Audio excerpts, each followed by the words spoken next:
I found out about this guy named John DiJulius many years ago. I think he said his first book is 20 years old. I don't remember how I found it, but I came across an article and I thought, wow, this is really interesting. He built his business. They have a chain of upscale salons in Cleveland, Ohio, and they're rated as one of the top 20 salons in the world. And he wrote a book about what made them different, and then he's since written 5 more books. So I sent the article to one of our customer service people, and they read the book, and as a matter of fact, the person who leads our team, and she said, can I buy books for everybody else? This guy's really good, he's on the right point. So, read the book, they said, can we go to his seminars? So I said, sure. So when Beth and I were talking a few years ago, I said, listen, if you don't know this guy, I think he could be a really interesting person to speak to the club managers. As you know, Disney, Ritz, they monetize customer service, but it's kind of hard to relate to a theme park and a hotel. But I think John is really on to a lot of great points. So he talks about brands that customers can't live without, how to make price irrelevant. He's also done customer service he has consulted with some of the best companies in the world. So anyway, let me bring up John DiJulius.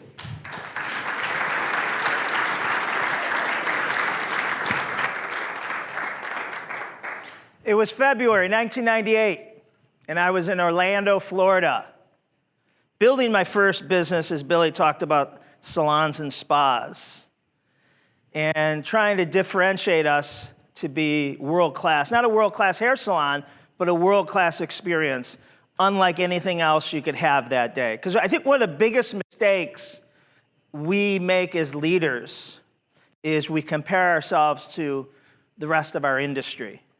And that's a mistake, because if you come into my salon today, get a haircut, get a pedicure, get a facial, whatever it is, you then don't go across the street, down the street to our nearest competitor to compare.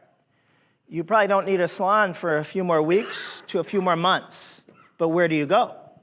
You go to run errands, dry cleaning, stop at the dentist, go to the club for lunch. And that's what we're being compared to, and vice versa.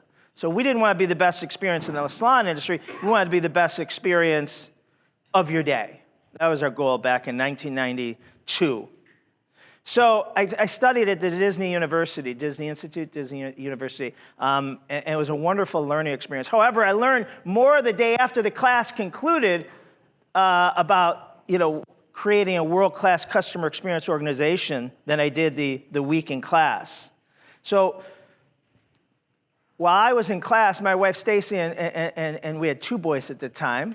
Today we're blessed to have 3. Johnny was 6, Cal was 1. So they went to all the amusement parks, batted long lines, the heat and the crowd. So when class concluded, we still had a few days left at the park. So I said to Stacy, what park do you want to go to today? And she says, we aren't going anywhere. She got an appointment at the spa this morning. I'm going shopping this afternoon, and you are taking these monsters to the park.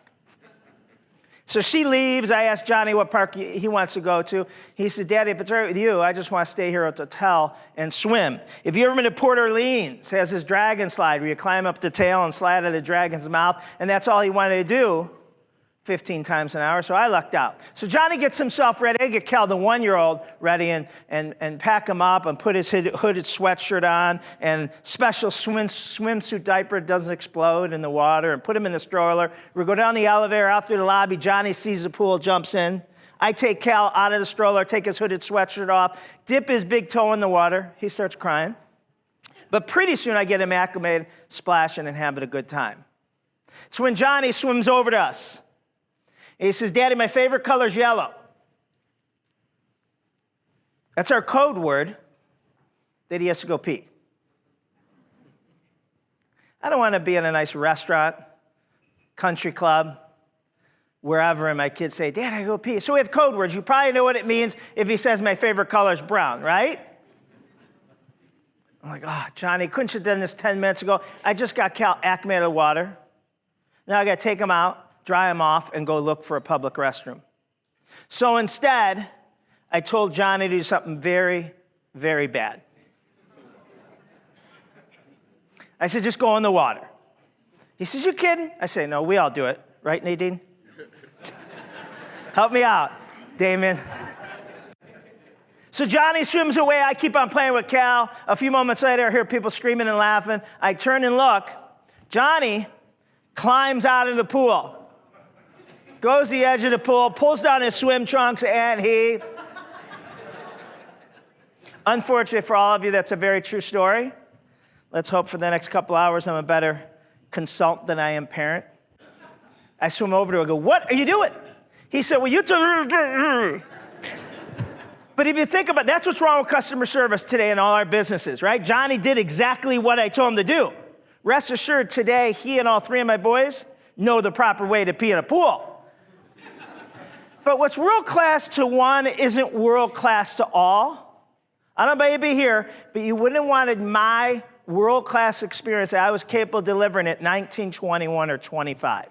Okay? Because up to that point, my life experiences didn't afford me the know-how.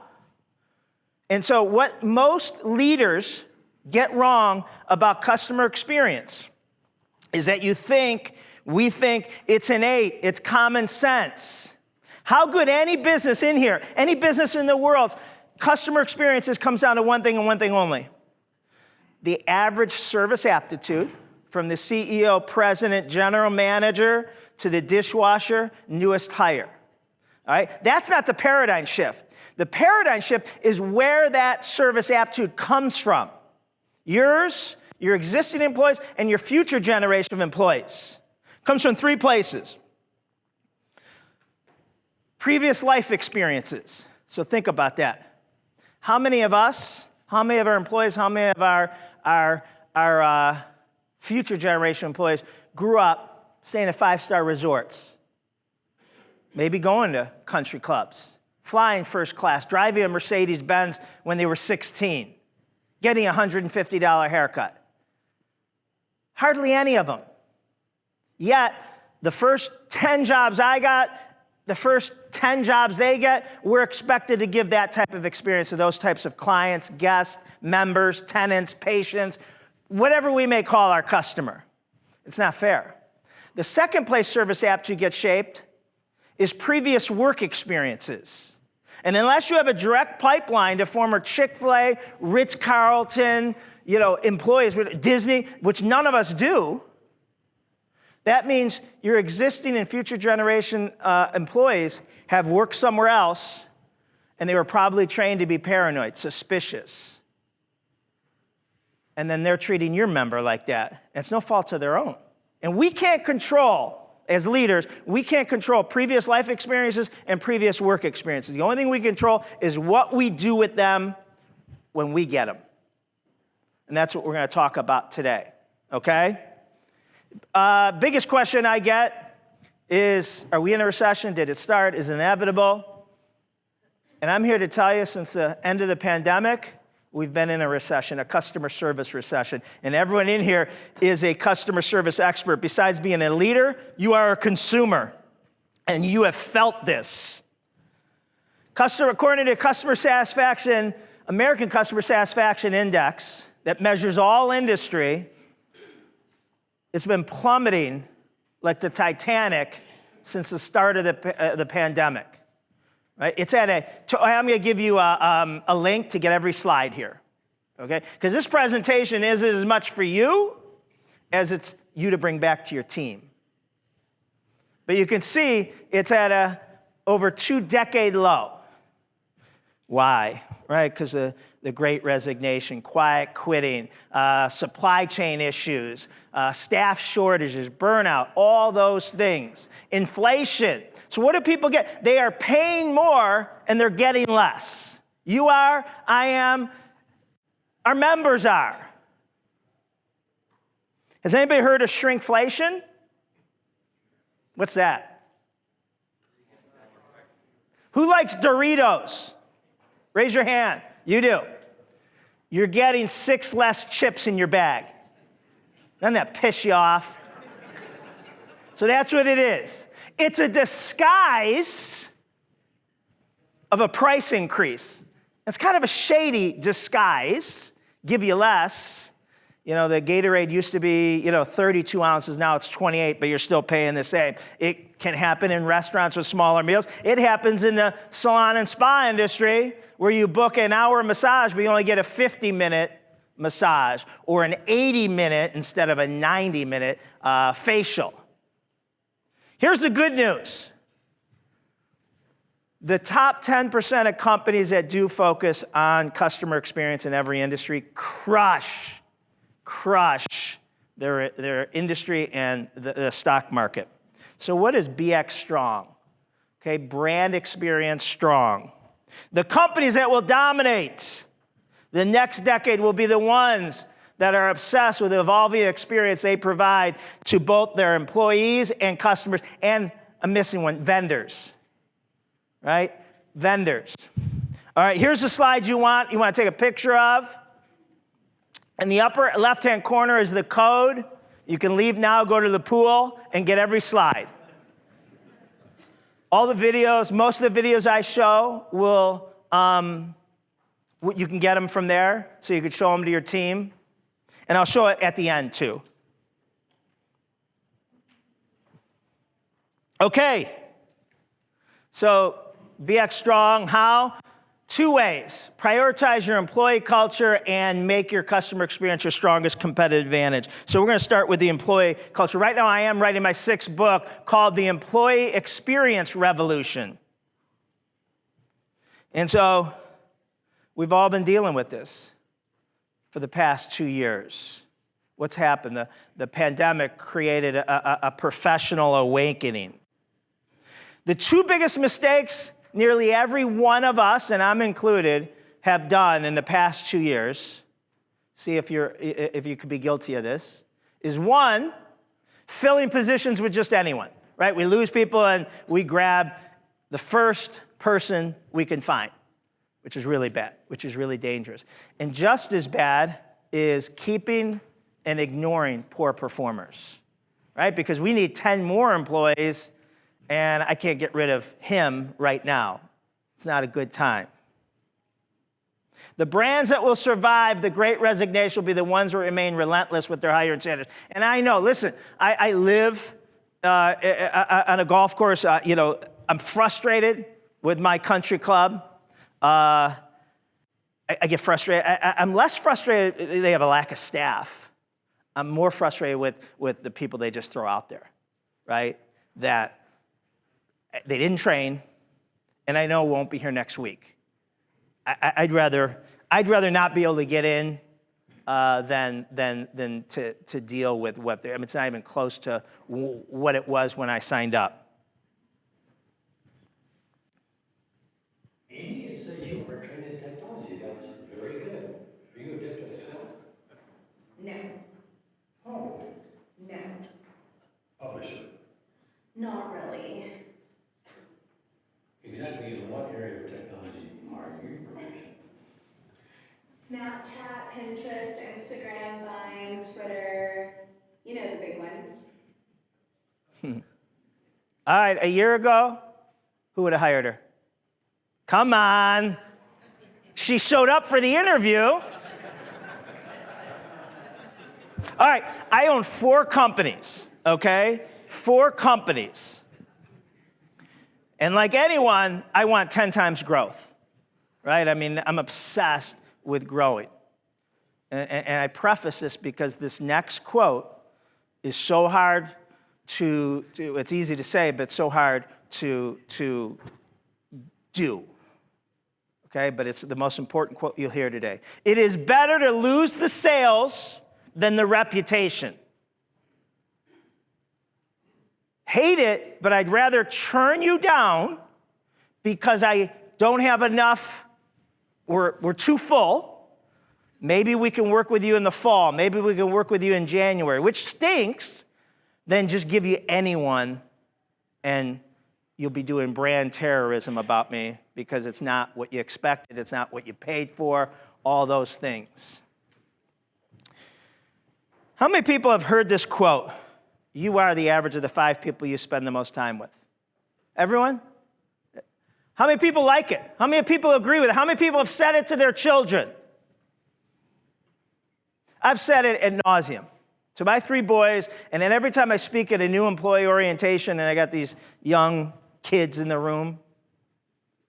But I had a leadership epiphany literally 2 years ago. Go back to the 2 biggest mistakes, hiring just anyone and keeping poor performers. So,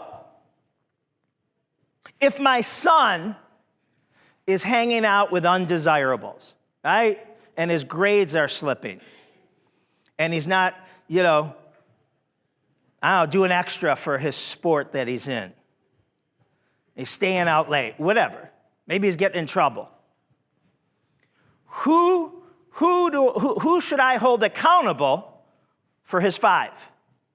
Him, right? It's always you. If you have a bad group of 5, that's on you. That's you. That's no one else's fault. I always thought that, but here's my leadership epiphany.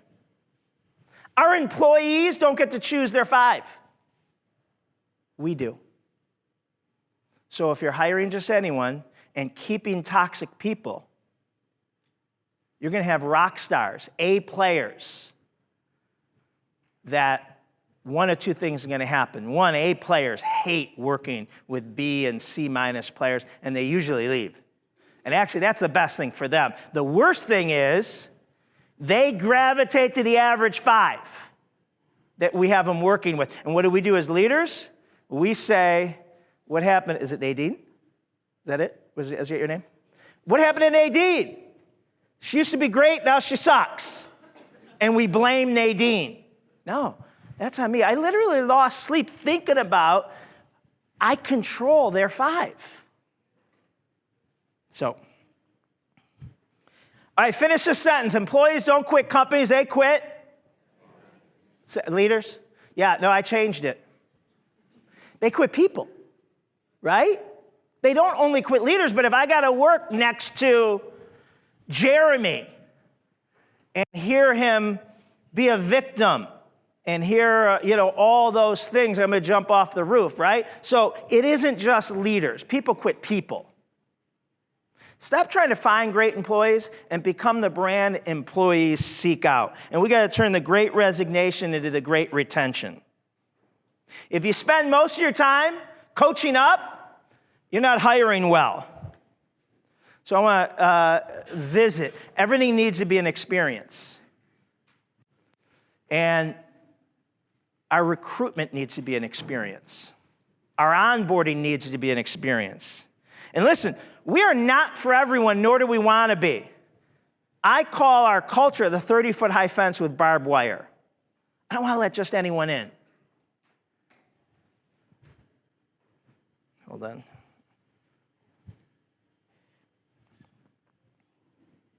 I have a problem with my clicker. Hold on. There we go. Okay. I drop off and pick up breakfast from school, so I can't work early or late. And I need to make enough to make it worthwhile. I can only work 2 days a week, and they can't interfere with my other job. I can do full-time, just not daytime, and I need benefits. Payments. And you know, it'd be nice if you paid my tuition. My own. Anyone know that's an advertisement for a company? Anybody know which company? Amazon. Hey, that's what we're competing with. I mean, it sucks, especially if you're in a business that needs people there physically, right? That's the great reshuffle where people have left the hospitality business permanently, and we have to figure a way to get them back. So again, the recruitment experience. Here's why a recruitment experience is so important. Because in the past, 5, 10, 25 years ago, I believe most of our employees, if they heard that you were hiring, right, they'd go apply and hope they got the job.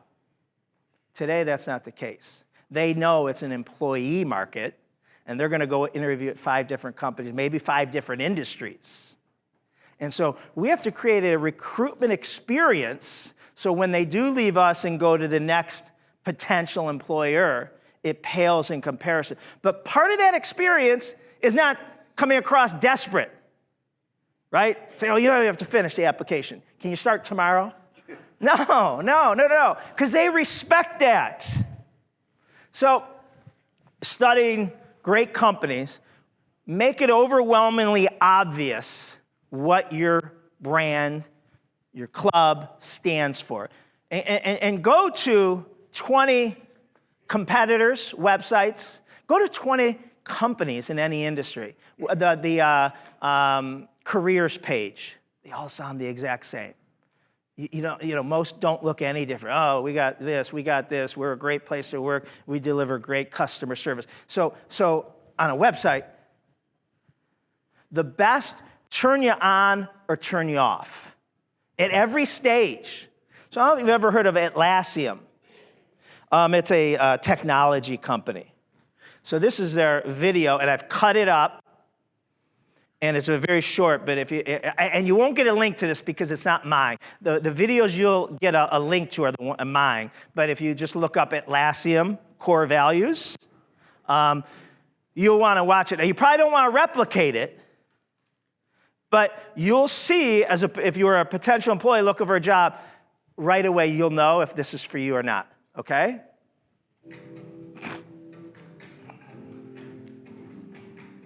Culture is a thing that can't be manufactured so much as it's a combination of characters of all the people that all the people are.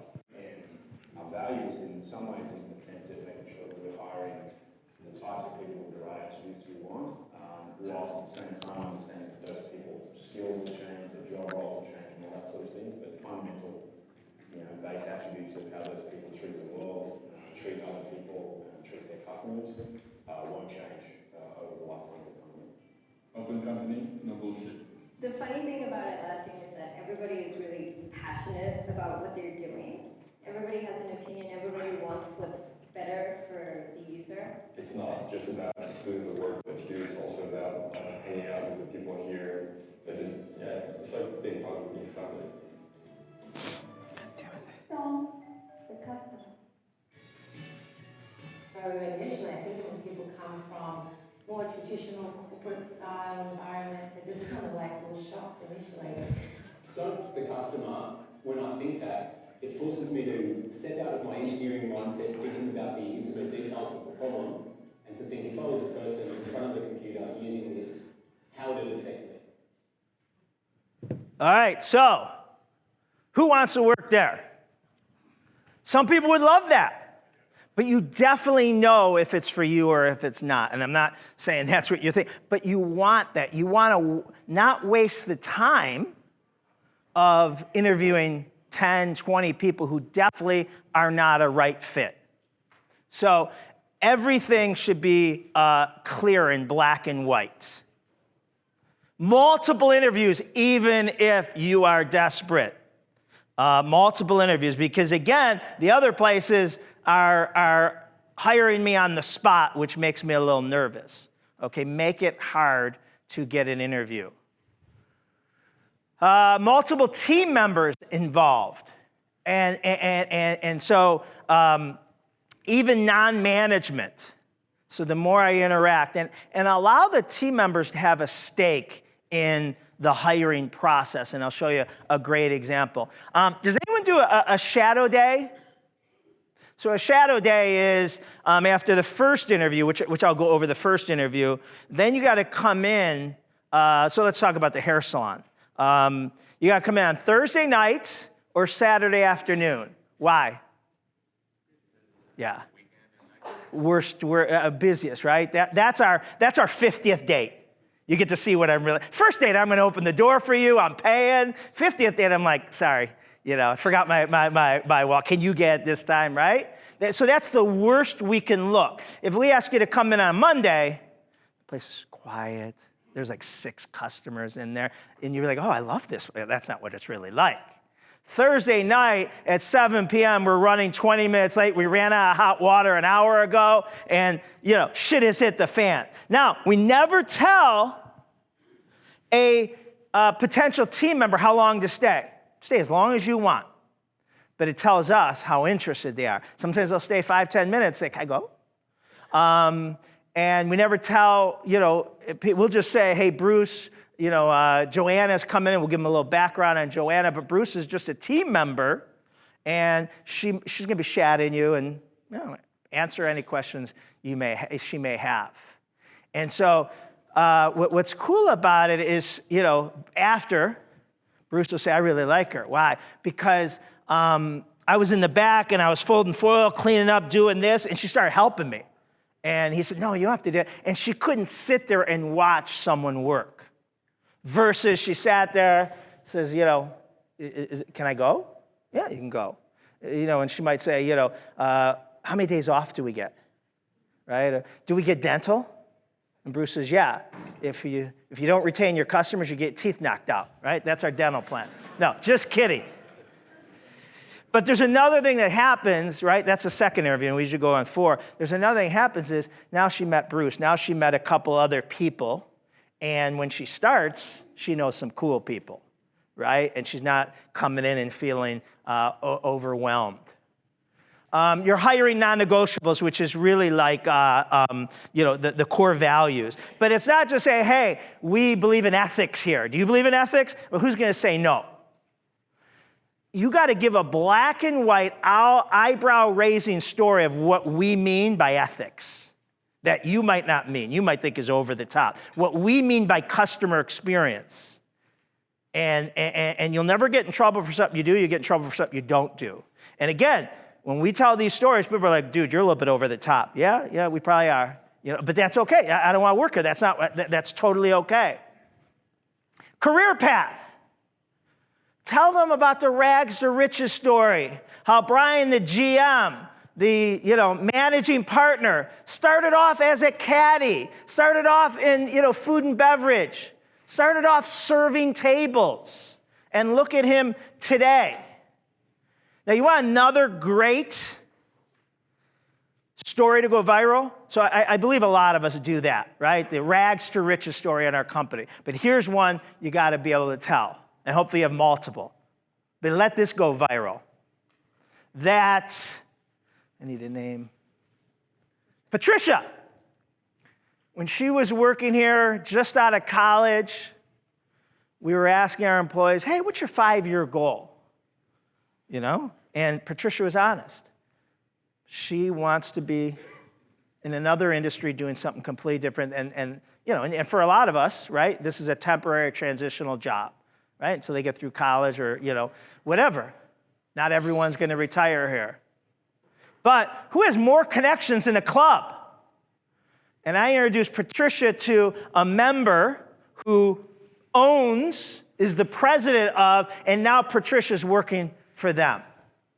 And whether she worked for us for a year, 6 months, 3 years, we helped her get that job. Let that story go viral, where you demonstrate it's just not about how much money you're going to make me, how efficient, how productive, and then, you quit and leave us. We care about you. We want you to hit your goals, whether they're with us or without us. So pret a manger, when I talk about having multiple people on the interview process, existing employees, so when you come and shadow, all the existing employees after you leave, vote on if you get hired. It might sound a little scary, but here's why. Bonuses are awarded quarterly on the performance of the whole team. So a bad hire can cost me money. So I'm incentivized to make sure he is as good as what our standards are, and he won't hurt that. A bad hire will cost employees. Make your interview process ungameable. What that means is anyone could wing it for 30 minutes. I know Bruce here is going to ask me, John, what are your 2 drawbacks? I'm a workaholic and I'm a perfectionist, right? Bam, I nailed that question. Right? I knew that was coming. That comes on every interview. The best companies do interviews where the candidate doesn't know what they're being judged on. Or they think they're being judged on this and they're really being judged on that. So, I want to come back to, our first interview is group interviews. So if we're hiring for a receptionist, whatever, instead of spending 6 hours on 6 people, we'll spend 1 hour on 6 people. And we'll ask you all the same question. Tell us about a time when. What do you think the candidate thinks they're being judged on? Say it. Yeah, who answers the best question? Who has the best answer to the question, right? So when Michael's going, Thomas is thinking about, oh, I got a better answer than that. Oh, I got a better answer than that. What should you be looking for? What are we judging? What Thomas is actually doing when Michael's talking. Thomas may be peeking at his Apple Watch, right? He may be disengaged. He might be focused on what he's going to say. Or Thomas is making eye contact with Michael. Michael says something funny. Thomas laughs. Like that. That's what we're looking for. How they are when they're not talking, right? Has anybody heard of the Savannah Bananas? They have blown up. Okay, they're a client of ours. And Jesse has spoken at our conference that's in October. So they do, cover letters. They make you do a video cover letter. And the video cover letter is great because some people just, hi, I'm John. I want to be your, whatever, fan, ticket, whatever. Looking forward to hearing from you. They see how much work. So I'm going to show you one of a girl that actually goes to their stadium and has Take Me Out to the Ballpark playing in the background. Maybe? Hi, my name is Ashley Nelson, and I am applying for the Director of Events position with the Savannah Bananas. After reading this job description, I know that I would be a great fit because I'm organized, detail-oriented, and big-picture-driven. I have extensive experience in public relations as well as marketing and events. I can successfully handle multiple tasks simultaneously, and I'm comfortable leading others. Let's go! I think that's pretty cool. And that's what they do, show it around and say, would you want to work with this person? Does she have the energy? And that's the group interviews, where we could care less about the questions we're asking you, but they get you to talk. They get you to, and you almost think, anybody remember Columbo? That's how I do interviews. Bumbling idiot, right? But it'll be like, hey, David, before we get started, I see that you went to, the same high school or college or, and you think the interview hasn't started, but I start hearing if you're a victim and that coach was a jerk or this or, and you let your guard down. So another one of my favorites, Walter Bettinger, CEO of Charles Schwab. When it's a senior level hire from outside the company, I don't know if he does it inside the company, but definitely from outside the company, where he's involved in the interview process, you have to meet him at his favorite diner, okay? It's called the wrong order test. No matter what Joseph orders, the diner knows to screw up. He orders French toast, he's getting, sloppy joes, right? He's getting scrambled eggs. He can't get ketchup, right? He's getting Tabasco sauce. And if the wrong order test is, how does Joseph handle himself in that situation? How does he treat the server? Can he stay composed talking to the president of the company, right? All right, onboarding experience. A really good thing to track, and you probably know this off the top of your head, is, all right, so everyone knows their, hopefully they know their turnover rate. Well, you gotta know your turnover rate by department, but just as importantly, and I bet you know this off the top of your head, you can guess, turnover rate by tenure. First 90 days, 90 days to 6 months, 6 months to a year, blah, blah, blah. So in one of our brands, we have really, really low turnover, okay?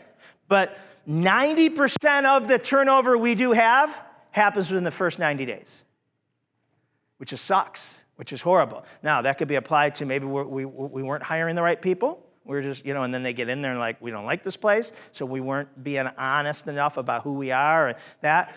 But more importantly, it was it was a fire hose. The newest employee you have is your dumbest employee. If I come to work for you tomorrow, I'm the dumbest. I don't understand your acronyms. I don't even know where the men's restroom is, right? And that sucks. And we had too much training, and there's no way they can handle that much training. Then we're putting them out there, and they think they're going to remember everything. So we had to really slow it down, crawl, walk, and run, give them opportunities to have wins. But so here's some great onboarding experiences I've learned from like the Ritz-Carlton and other places. These first two are my favorite best practices. Reorientation. So every year, it seems like 6 times a year, we have new employee orientation, right? It seems to be about every other month. So if we have 5 new employees starting, 6 new employees starting, we will have 12 to 15 people in orientation, because our existing employees have to take reorientation every other year. So if Jason was hired in 2019, he takes it every odd year, 2021, 2023, 2025. Get it?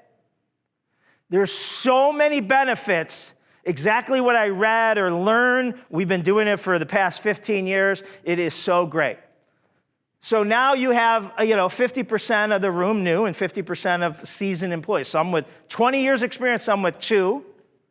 But they're the cool kids.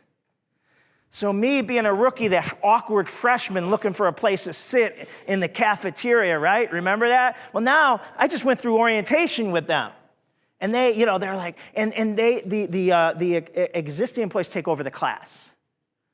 They take, you are so lucky. You have no idea. When I started, we were barefoot and we had to walk uphill both ways. Right? But you hear those stories, but they tell great stories. So there's a lot of other benefits, but the biggest benefit I get every time is I will get a text or something, voicemail, from someone who I didn't know that we had orientation, but I find out from the text. Say, John, I just got to let you know, I just went back through reorientation, and I forgot how awesome this company is, and they get so reinvigorated.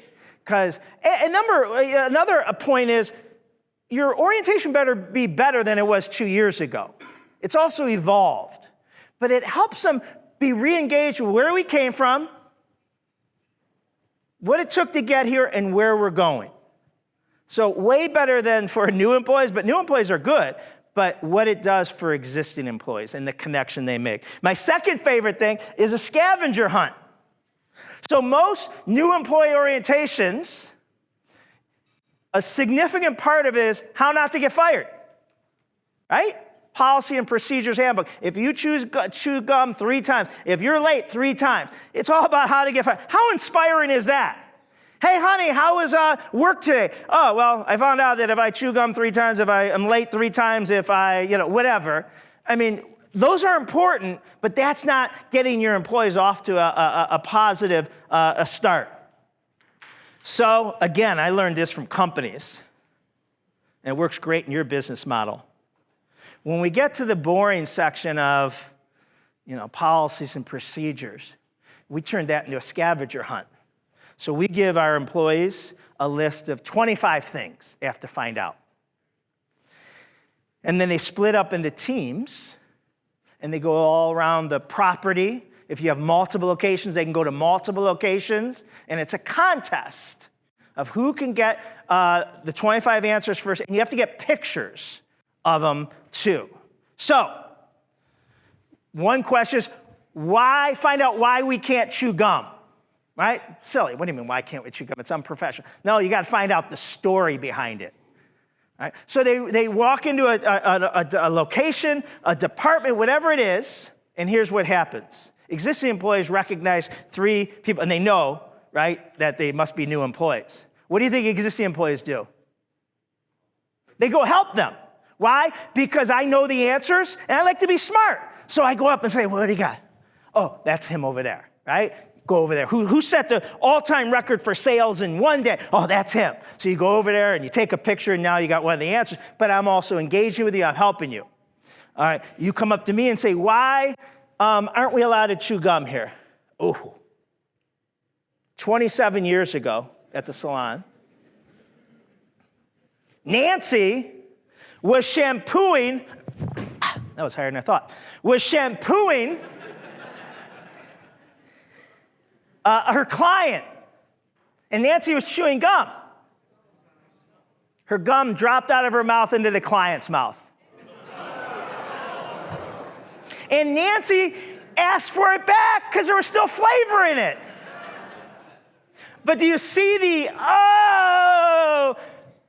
of now what you think about chewing gum versus me just saying, hey, chewing gum's unprofessional. If you do it, you get fired. Or, whatever the ramification is.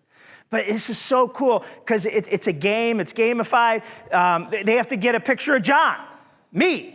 Well, I haven't been in a salon. I go in a salon once a month for a haircut, but the chances of them seeing me I'm not involved in the business anymore.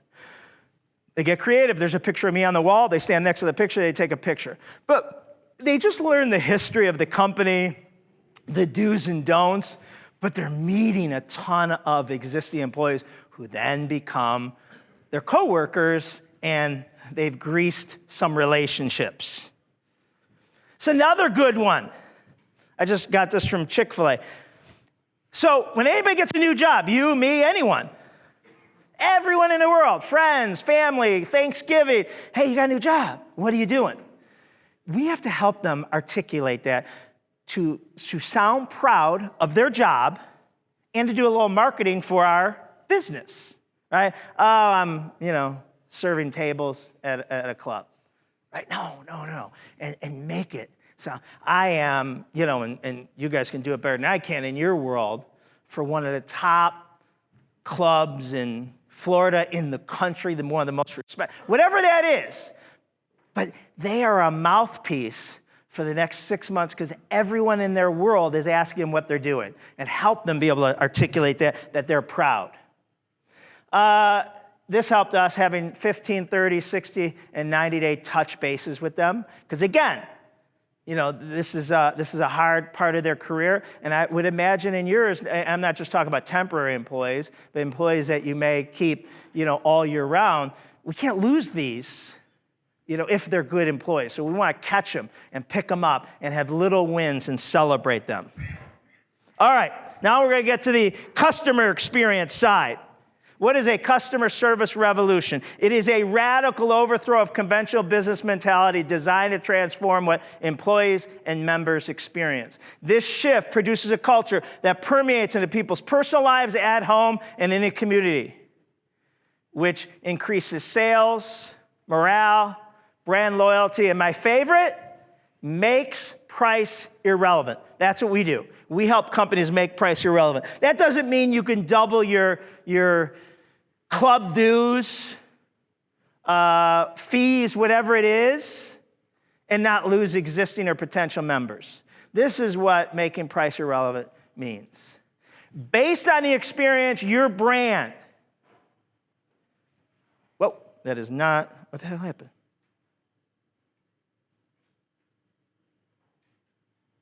There it is. Let's go back to that. Based on the experience, your brand consistently delivers. Your members should have no idea what your competition charges. That's what making price irrelevant. Listen, we're all price sensitive. I've been the idiot that's driven 3 extra miles to save 50 cents on something, not realizing I lost in that exchange.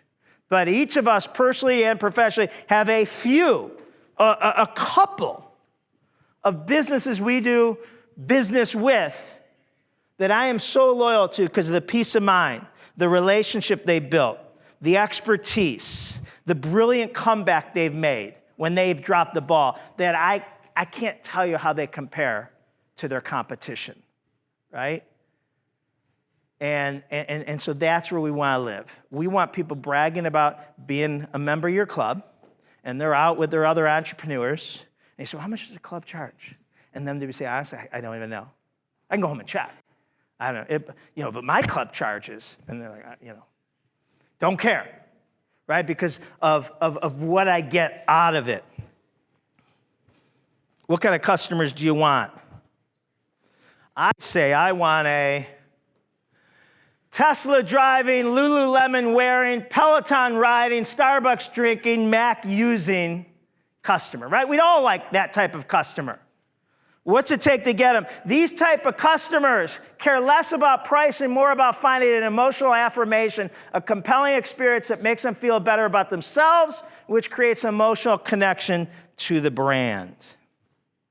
So now Cleveland is not Miami, Palm Beach, New York, Boston, Las Vegas. I don't know if you know about Cleveland, but it's just the Midwest.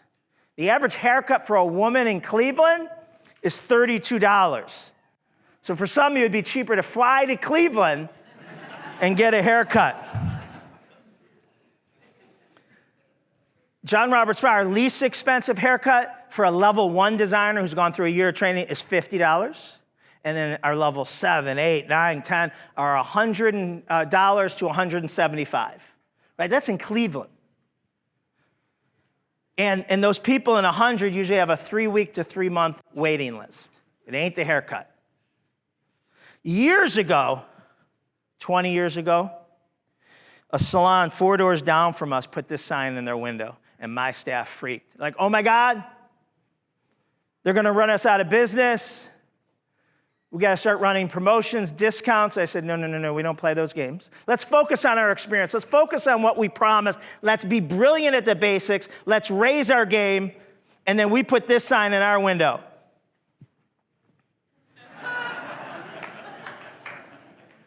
Don't get sucked into someone else's game if it's not yours, right? Oh, you'll also maybe be surprised to know that they went out of business about 6 months later, right? That was just their desperation move. But we choose not to compete in price wars. We compete in experience wars because there's not a lot of people that know how to do it that well.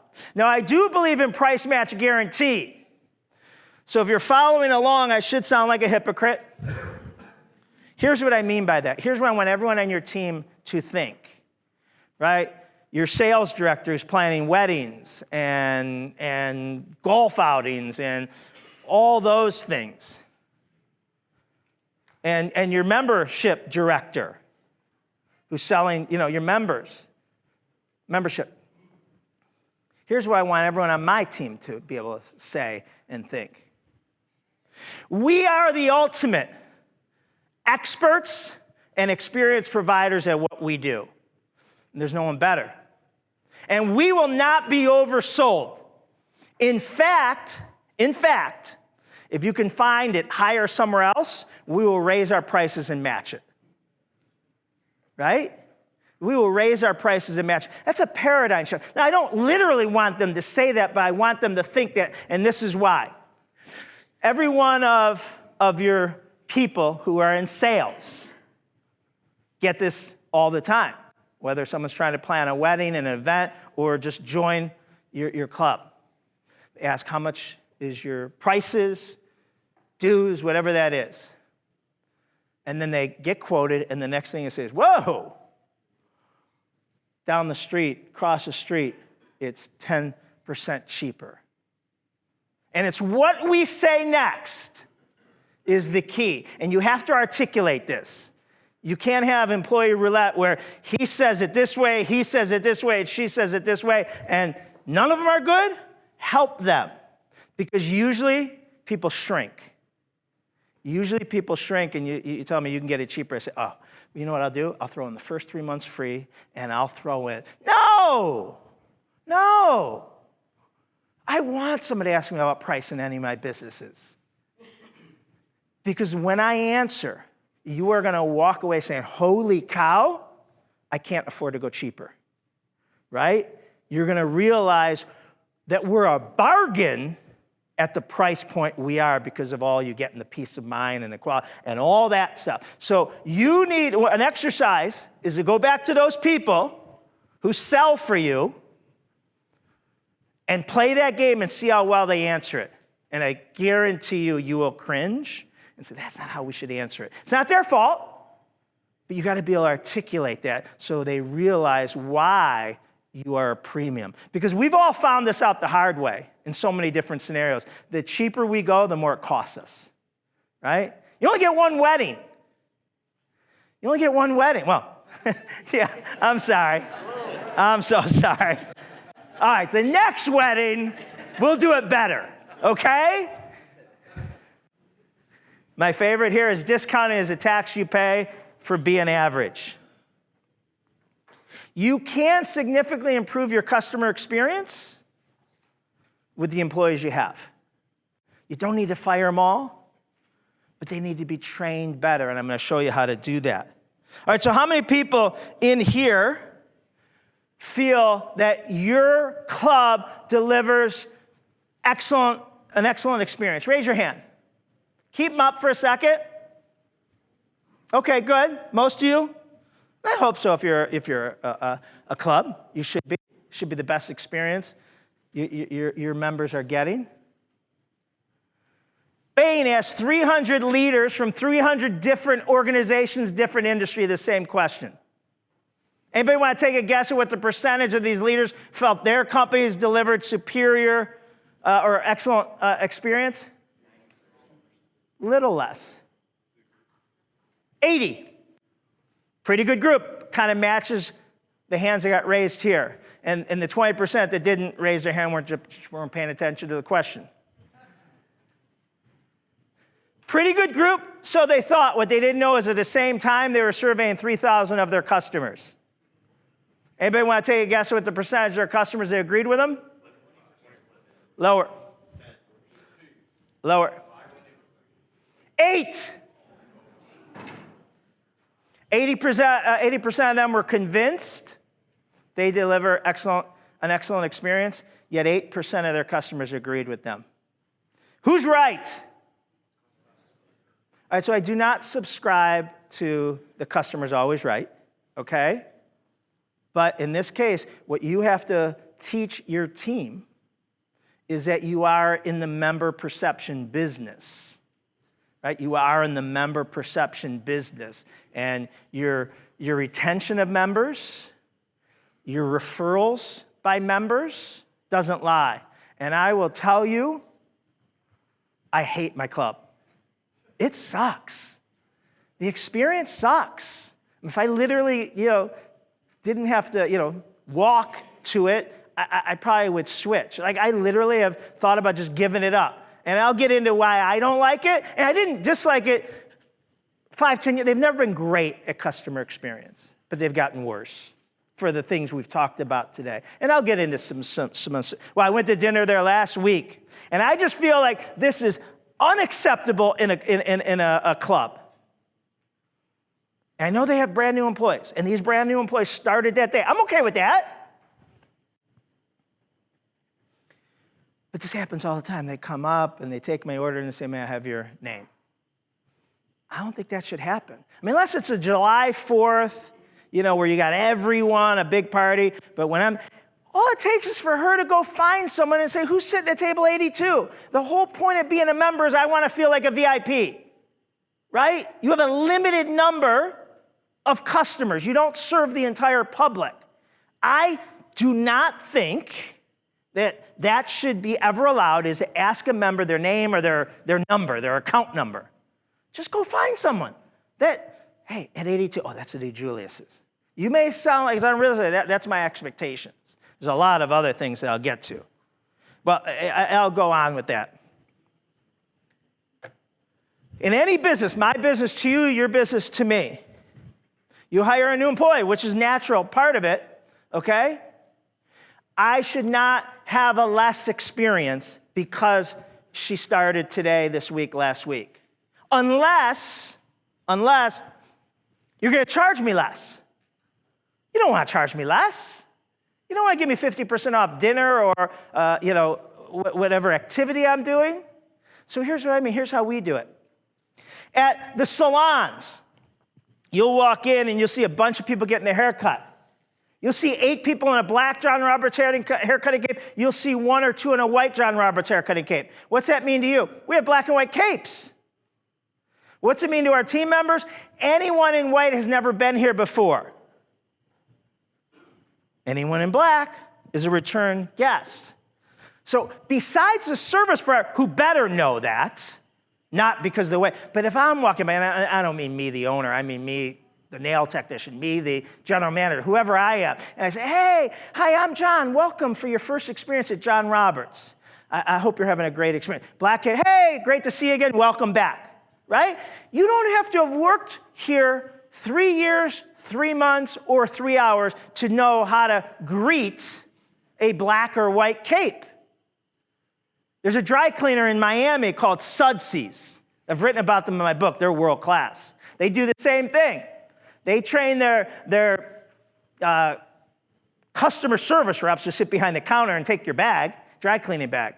If a person walks in with a white bag, they've been a client for less than 6 months. I also want you to tell them that besides dry cleaning, we also do hemming and do curtains and wedding gowns and all that stuff.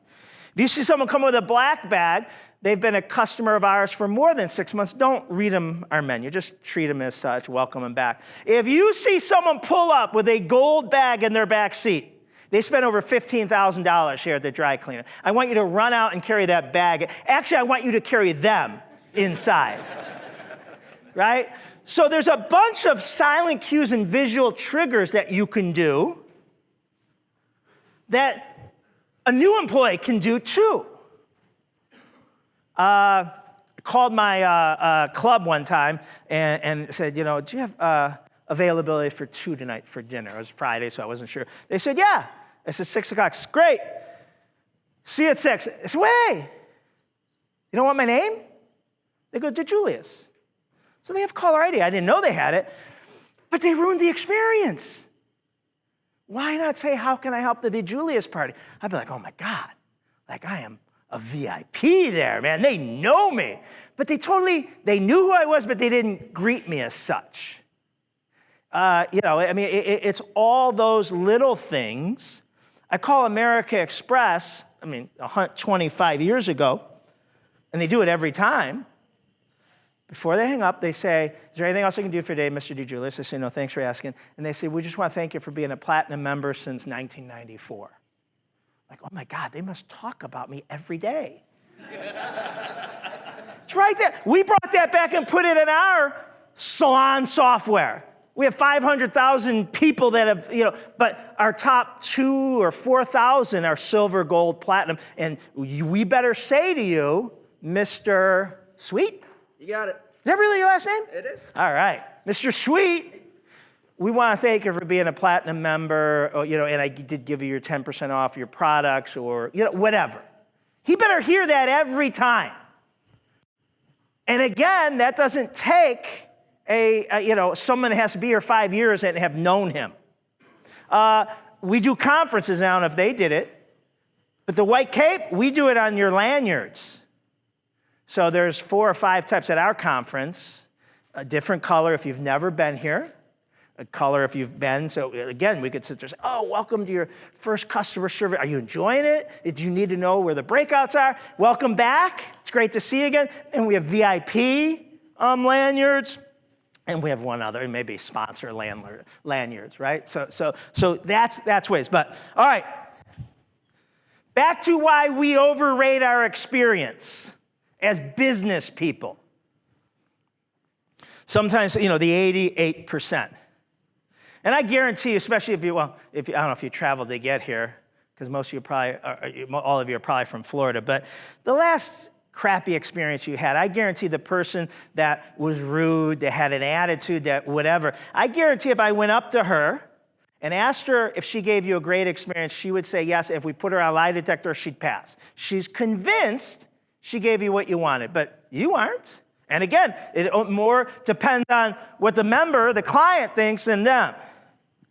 So some people say, well, maybe we're not asking our customers enough. And obviously that is very important. But I love Steve Jobs' quote, don't ask the customers what they want. Give them what they can't live without. Stop thinking like a country club. Look at these revolutionary brands. When they came about, they disrupted their industry, right? No, their industry was nothing like it at the time. They didn't do focus groups. Pretend this was 1977. I spoke to an audience yesterday in West Palm. And no one was born in 1977. I couldn't use this example. But some of you have been around since 1977. Pretend this was 1977, and I was facilitating a focus group for coffee drinking consumers. And I said to you guys, what would you like in a coffee drinking experience? In 1977, you would have said a coffee what?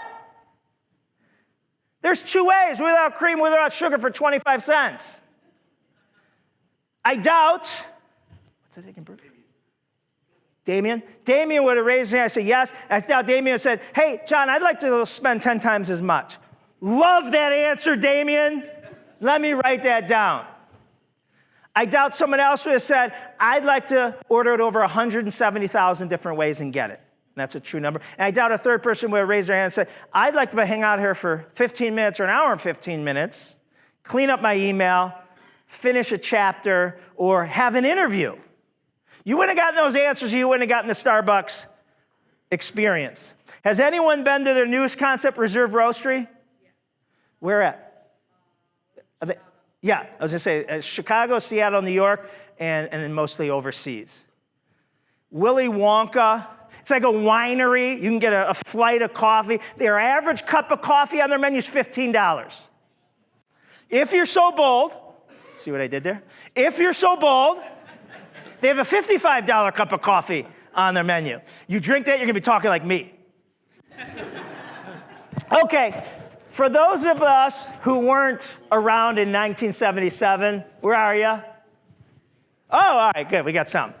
All right, if I would have asked you 10 years ago, 8 years ago, what you'd want in a cab driving experience, I doubt you would have said, well, I'd like to be able to step on any street corner at 2 p.m. or 2 a.m., maybe buzzed, and have a strange unmarked car pull up, and I'd get in and drive off with them. All Uber is systematized hitchhiking, which you guys don't know what hitchhiking is either, so. Henry Ford said it best. If I would have asked people what they wanted, they would have said faster horses. Well, hopefully I say this right, Florida, I can't say it all. Florida Chapter Club Management Association, I'm missing something. Of America, okay. We're not here to build faster horses.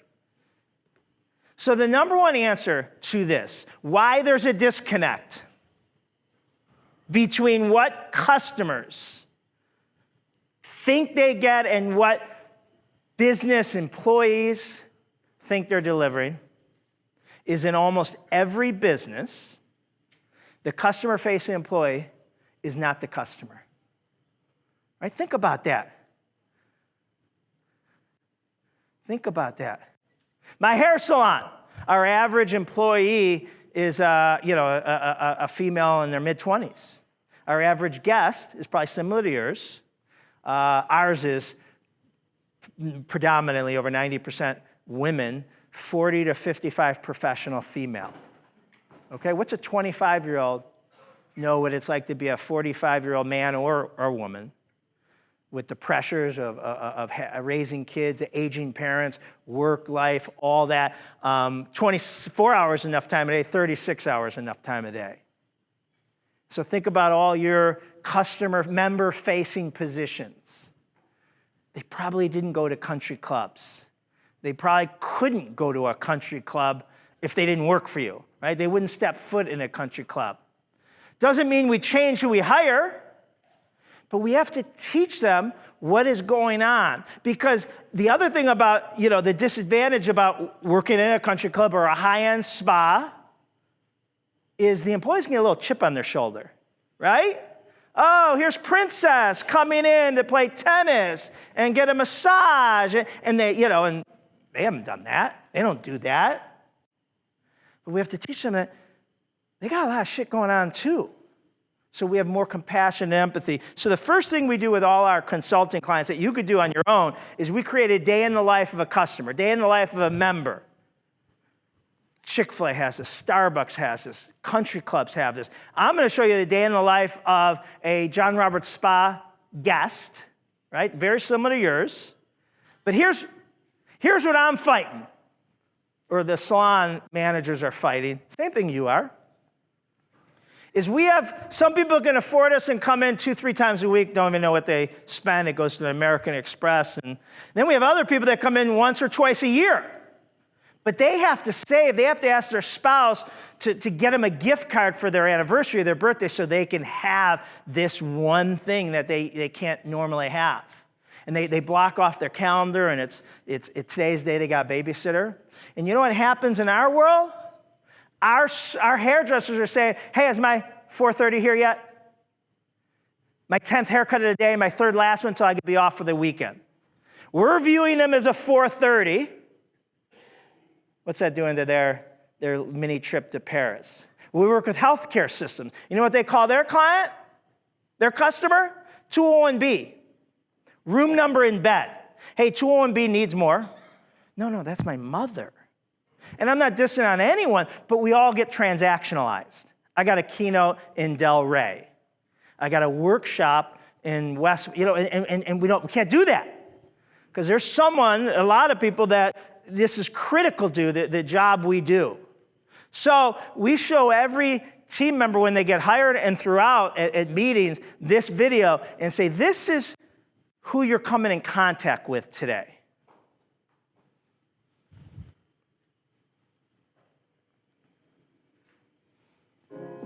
Broken down and tired of living life on the merry-go-round, and you can't find out why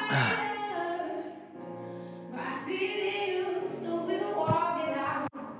What time are you going to? You told me. You said 11, but I don't have to.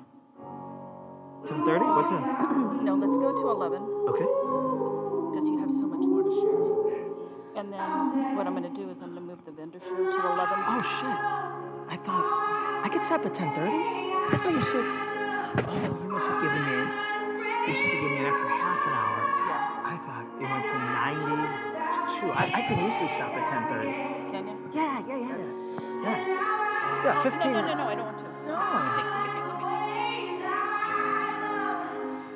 I don't want to screw up your agenda. No. I can move if this. You don't have to move it. Well, I'd like to. I can move it to 11.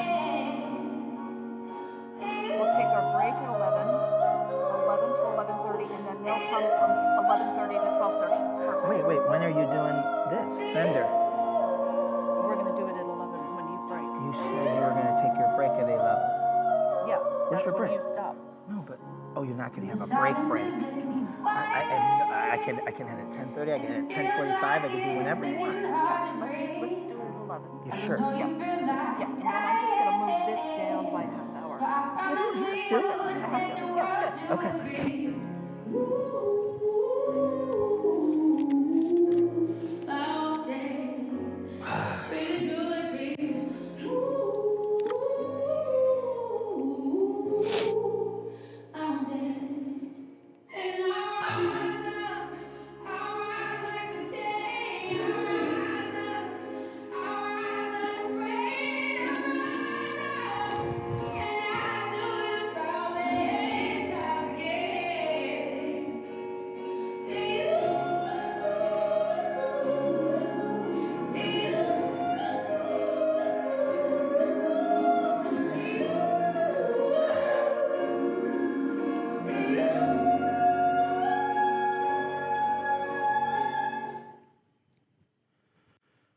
Anyone need a hug?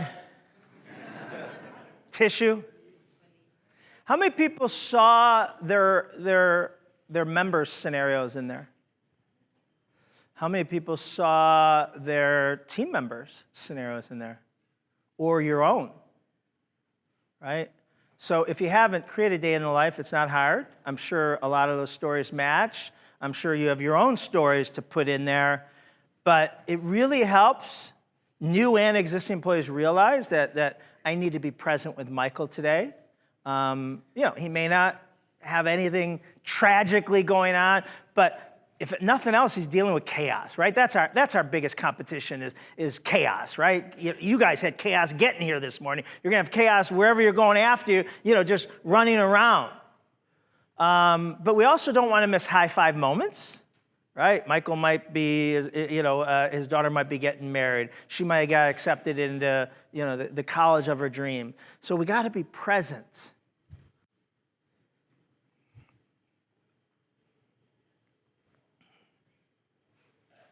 The next thing companies do that we work with is create a customer member experience action statement, which is your North Star. It's what a clear call to action, what every employee should be doing, intentionally doing every time they interact with a member or a coworker. All right, some of the things you could do is, some exercises after coming in contact with you, the employee. How do you want your member to feel emotionally? Every time, no excuses. These are great exercises. How do you want the member to describe their interaction with you? So if I was outside and I saw them interact with one of your team members, I went up and said, what was your interaction with Michael? Describe it to me. It's kind of like writing, this is a good exercise too, write your 5-star review. What you'd want a 5-star review to be, and then work towards it. And then, what would it take to be the best moment in a member's day? Remember, the typical competition of a member is just chaos, right? Of rushing from work to kids and all that. So it's not like we're typically competing with anything that's too hard. So if you see in the day in the life of the John Roberts Spa, it ended with our customer experience action statement. Because when you see the day in life, it makes sense why we want to be the best experience in our customer's day. And then the 3 pillars underneath is how, right? Know more, connect more, and give more. Know more stands for our expertise. No one better be smarter than us at what we do, and we better be constantly educated. Connect more is that we're human. We realize you're not 201B, our 530, our filet, table 82, whatever that may be. And then give more is the above and beyond component. We helped Starbucks create theirs. Starbucks, for over 10 years, had it on the inside of every green apron in the world. You go to Malaysia. It was on the inside because it's not for customers to see. It's only for your employees to see. Every time they put, so I always tell someone, if you're going to create a customer experience action statement, what's your green apron? How are you going to advertise it to your employees that they're constantly reminded of what they're supposed to do anytime they interact with someone else? Chick-fil-A is where guests get cared for unlike anywhere else. Not unlike McDonald's, Taco Bell, or Burger King. They want to be cared for unlike anywhere else you go. The enemy of a great member experience is inconsistency. Do you suffer from employee roulette?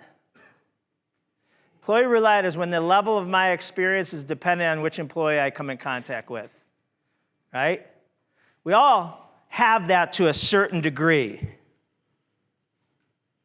So we need a member bill of rights. Certain things we would never do or always do. All right, never point always. Say again? Escort or show. Now, a lot of your business, I know a lot of your business obviously is face-to-face, but a lot of your business is over the phone, via email. All right, there's another, I got to bitch about my club. I'm sorry. I cannot get the weekly calendar, right, to know the events and the specials. They've tried. I've given them 3 different emails, but man, I can get that invoice once a month. That drives me crazy. How do I get the invoice, but you cannot send me the weekly calendar? Sorry. Okay, my therapist helped me through this.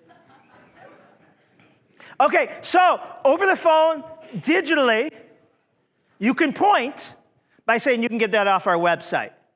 That's actually Jackie. She's off until tomorrow. You can call her. That's pointing versus let me send you the link.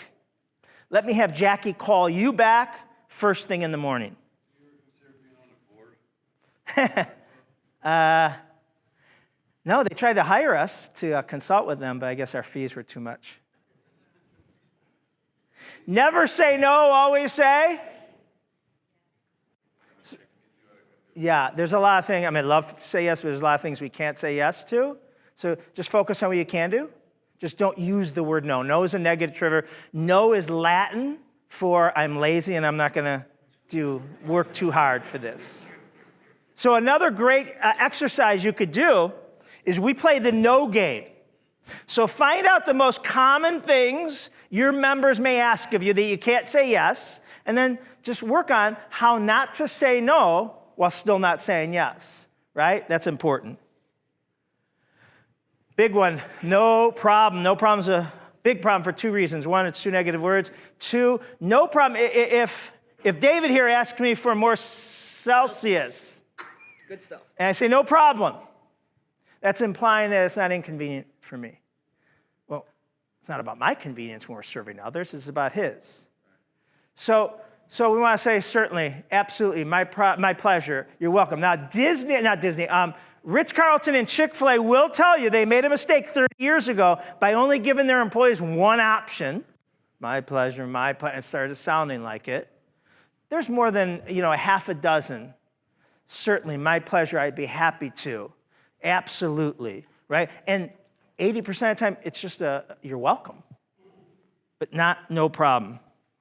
Cold transfer versus warm transfer, we all know what that is? It's usually on the phone. Warm transfer is you ask me for Beth, and I say, may I tell her who's calling? Angel from, and then I tell Beth, and Beth gets on the phone and says, Angel, how are you? How is, your job? Whatever that may be.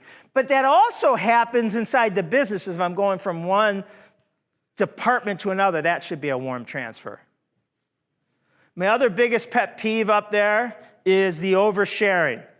Everyone overshares. I'm guilty of oversharing, right? Employees way overshare. So here's a great example in your business. I love when I go out to dinner to any place, club or restaurant.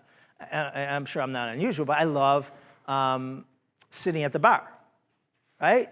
Love it. It's a community. You get better service. Right? The bartender's right there. I mean, I have dinner at the bar, right? I don't know if a lot of people, I love that wherever I go, date night or whatever. I will tell you that's the cesspool of oversharing. Employees go back there and they forget that there's people, and they'll go back to the bartender and say, oh my God, table 82, this, and they forget that we're sitting right there. And or they'll complain about their boss, or she called in sick again, or whatever it is. And it just blows my mind how much and they're forgetting that they're on stage. So you got to make sure you train your employees when they're on stage. The other reason why we overshare in business is I want to make sure you know it wasn't my fault, okay? He didn't tell me. He didn't give me he didn't say it was gluten-free, okay? He never, pays attention to the ticket, right? We can't. The member doesn't need to know about our dysfunctionality, right? If we need to take someone out back and beat them, that's our business. Just kidding. Just handle it. Take care of it. Okay. Never only say, I don't know, always say. Yep. Otherwise, you're pointing again. What was that? Go find out. Yeah, otherwise, if you say, I don't know, you got to ask him. That's the pointing. I'll find out. I'm fine with I don't know. Transparency's fine as long as you finish it with that. Never show frustration publicly. It's another big one. I can tell at restaurants, at my club, when people are short-staffed, right, or having a bad day, or running through the restaurant, freaking out. I want a bunch of ducks. Duck is the most graceful, beautiful thing, glide across the water that no one knows or sees. It's paddling like hell underneath.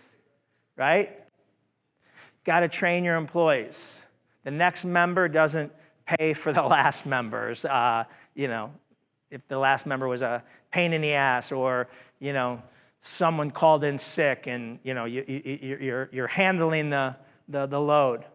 Never make the customer wrong. They're not always right. Just make the situation right. Never forget you're on stage. So when I studied at Disney in the 90s, I got to go underground. Magic Kingdom is a whole underground where cashiers punch in, punch out, and take breaks. As I'm touring it, I see Snow White on break smoking a cigarette, complaining about some guy, her boyfriend.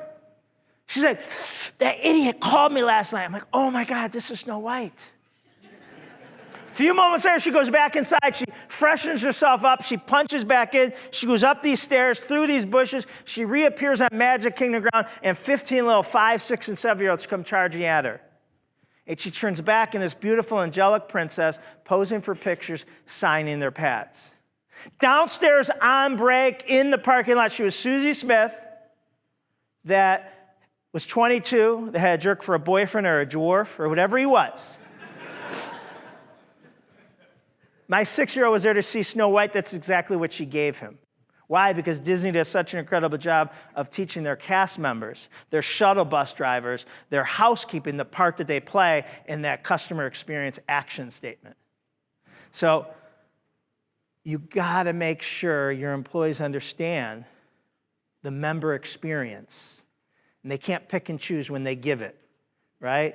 And the other thing, and it kind of goes back to being overshared, is tell them when they're on stage. A lot of times we think we're on stage when we're communicating with. I'll go into a doctor's office. I'll get checked in. Then I'll go sit down, and the receptionists don't realize that they're on stage. But I could still hear you, and they will start complaining about the last patient or their coworker or the dentist being in a bad mood. We have to, literally in a club, on stage is like off stage is out by the garbage bin. Like if I could see you, you're on stage. If I could hear you, you're on stage. It doesn't matter if we're communicating with each other. Never criticize team members, competitors, or make excuses. Own it, even if it's not our fault. Some of my favorite always. Introduce yourself. Have your employees introduce yourself every time. I never remember the employees. Use the member's name 2 or more times. Deliver say something positive. This isn't teaching you or your employees to be unauthentic. It's teaching your employees to slow down and pay. I love your glasses, right? To slow down and say something. There's something positive you could say, especially to your members. Is valet complimenting their vehicles? They got some, badass cars pulling up in there, and they're proud of those cars. Are they complimenting their outfits, their hair? Again, if it's warranted, but we got to slow down so we're not just transactions, but we're interactions. Beat the greet is a good one. You used to say beat the customer, but United took it literally, so I had to change it. Beat the greet, and this is so important in your business. No one should say hi to a team member on your property first, right? No one should say thank you. No one should say goodbye. Beat the greet means you come within 15 feet of anybody, you smile and nod. 5 feet, I have to say something. I may be walking by you to get to you. Maybe walking by your table to go to her table, whatever it may be. Good morning, welcome back, great to see you again. Whatever that may look like. When me and my 3 boys travel, and we're actually leaving for vacation now Thursday, can't wait. They're adults now, but they love it. We still do this since they were little kids. We play beat the greet. We keep score. The moment we get to the airport, to the week or 10 days at the resort, till we come back, we keep score. And this is how it works. We're walking, let's say at the resort, maybe headed to the pool, and you guys are walking by us, strangers. The only time it's okay to speak to strangers. And I'll say, good morning. I got a point for, saying good morning to her. My boys cannot get the point because I own her, right? I said hi first.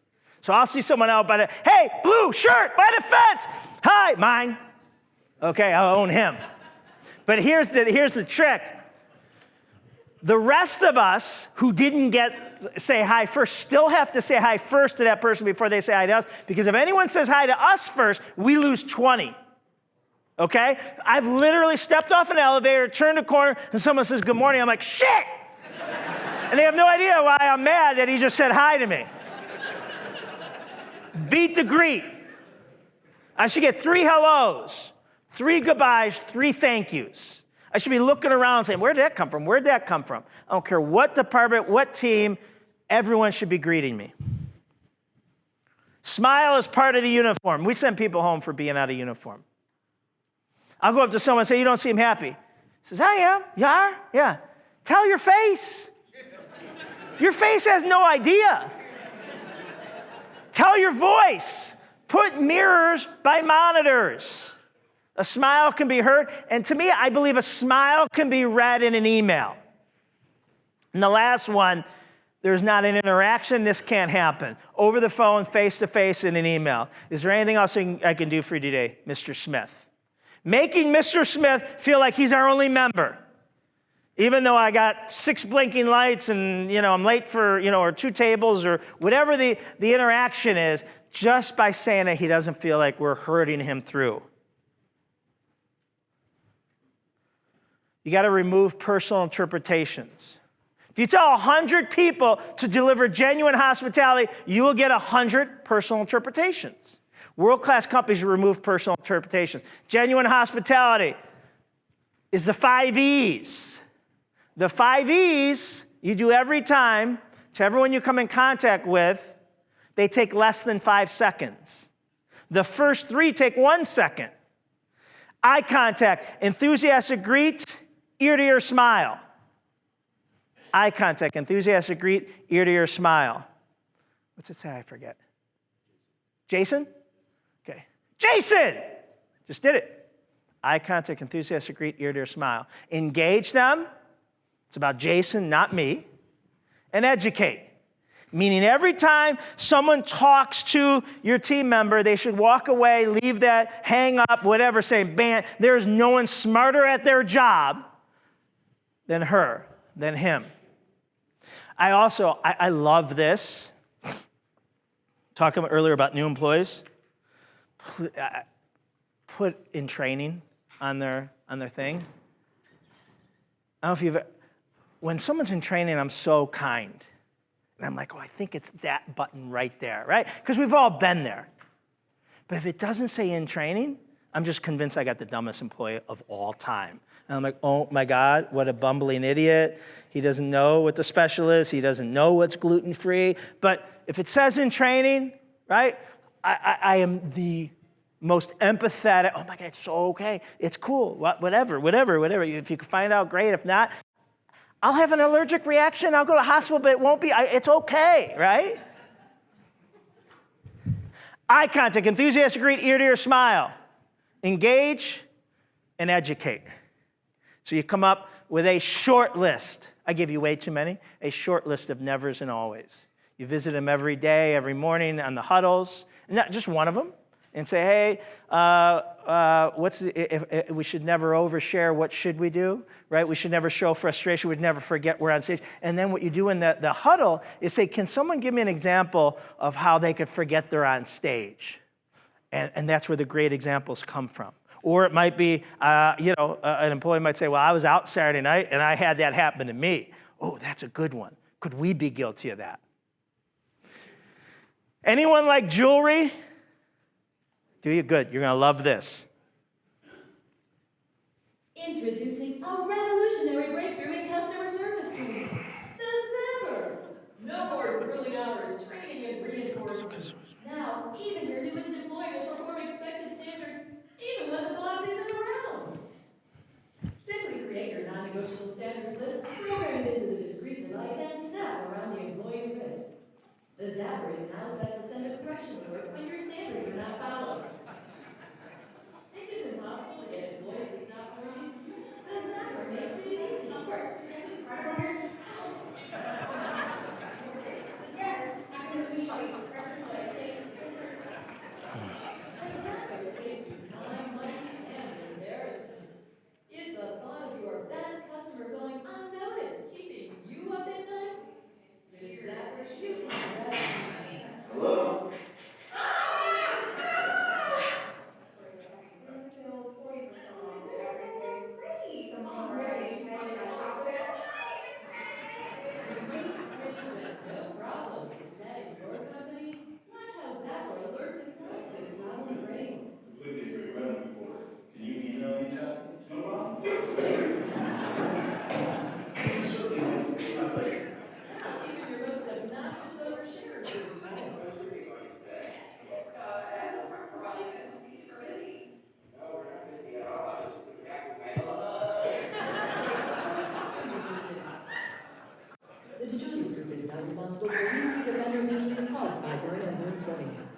Order yours today and we'll send you not one but 2 zappers for the price of one. The Zapper. What do you think? Is HR in the room? They're always a buzzkill with the Zapper.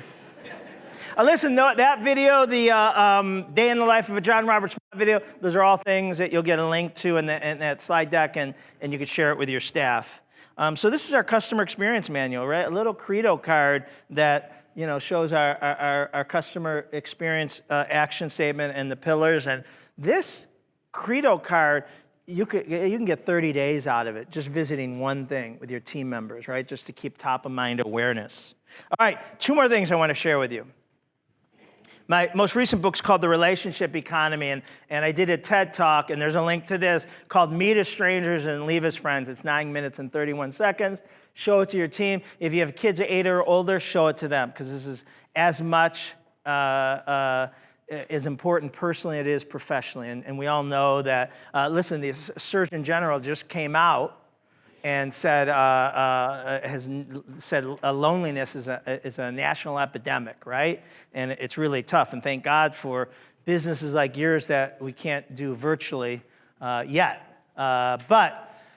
So there's nothing greater that any of us could work on, any of our employees, any of our kids could work on a daily basis. They'll have a bigger impact personally and professionally than the ability to build instant rapport with others, right? But that's not taught anywhere. And others means strangers, acquaintances, customers, friends, you name it. But it's not taught in school. It's not taught at home. The only place it's being taught today is a small percentage of businesses. We got to teach it because, all of us have less people skills, right? And then we have a generation or 30 and under at no fault of their own. They're relationship disadvantaged. But they are rock stars once they get taught this. So how do you teach it? First thing is that everyone we come in contact with has an invisible sign above their head that says, make me feel important. You do, I do, everyone does. Stephen Covey said, people don't listen with the intent of understanding, they listen with the intent of replying. You agree with that? Scientists studied the human brain. They found that it takes the human brain a minimum of 0.6 seconds to formulate a response to something said to it. Then they studied hundreds, thousands of conversations and found the average gap between people talking was 0.2 seconds. How can I be responding to you, Jason, in 1/3 the time my brain will allow me?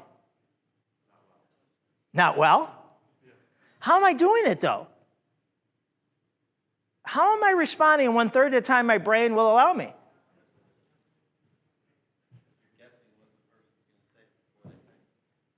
I have my reply ready minutes ago. I'm just waiting for you to come up for air so I can hijack the conversation and talk about what I want to talk about, right? So what should we do when we talk to others? What? No, that was a joke. Come on.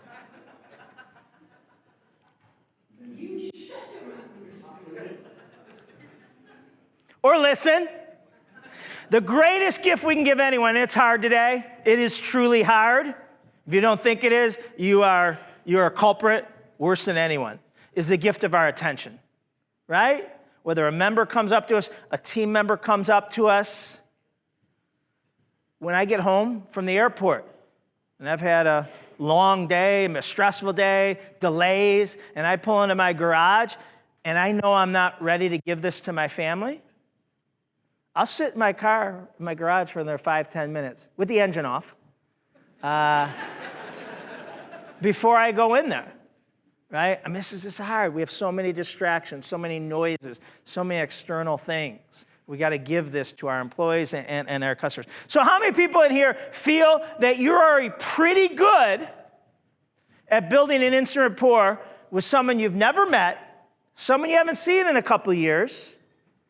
Right? It could be someone in this room. It could be a member that hasn't been in 6 months. A friend, you name it. How many people? Raise your hand, keep your hands up, I want to see. I would expect you guys to be pretty good at this, or you wouldn't have gotten to where you are. But even though you're good, I'm going to call bullshit. Here's why. It's not that I really don't believe you. And this is the greatest atmosphere for two things, beating the greet, right? Beat the greet for the rest of the day. Now, I do have to warn people, they expect me to be, I live by those rules, right? But not at the urinal. People come up to you and say, I got you. And I'm like, that doesn't count, okay? That doesn't count. But anyway, you might have had breakfast, you might have lunch with someone yesterday, last night at the party you've never met or you haven't seen since last year. And I might speak to you for 30 minutes, right? That doesn't mean I built a rapport. I might have been speaking about myself for 30 minutes. We are all genetically coded to be preoccupied about ourselves, right? It's not a diss, it's what we struggle with. Oh my God, you wouldn't believe, my son got in trouble, my catering manager's threatening to quit, I. So here's how I proved to myself that I built a rapport with someone else. Here's how my 3 boys prove it to me. If my boys are ever with me and I see you talking to them, they know they're gonna get quizzed. Here's how my employees prove it to me and to themselves.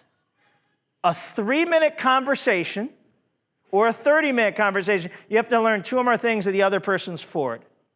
If you focus and learn 2 things of the other person's forward, you not only built a relationship, you own the relationship. Because to each and every one of us in this room, to each and every one of your employees, to each and every one of your members, they geek out about their own forward. You geek out about your own forward. It's what we love to talk about. What's the F stand for? What is it? Family. Are they married? Do they have kids? How old are their kids? What activities are their kids into? What grades, what schools do they go to? Oh, occupation. What do they do? Who do they do it for? How long have they been doing it? What's their title? What's their company name? You're their recreation most of the time, right? But what people choose to do on their free time, evening, weekends, vacations, it might be a little league coach, it might be yoga, charity, that's they're passionate about. And D is dreams. Have your employees, it's not like a stalker checklist. Hey, Damon, you have family? What's your job? It doesn't have to be like that. It just comes up naturally, right, in a conversation. And most of the time, members overshare, right? They tell us what happened today. But if our employees aren't focused, if they don't have their antenna up, they'll just ignore. Is it possible to get me out of here, the restaurant by 6:30? I have to go pick up my son and yeah, we can get you out. And I totally didn't hear where you have to pick up your son. It might have been something great, exciting. It might be from jail, right? Who knows, right? But we got to have our antennas up. Every company we work with, whatever their CRM system, you can add forward to. So the employees can access it. They can update it. So at the end of the day, when your employees get home, wherever they go, and someone says, how was your day? This is what they should be able to say about it.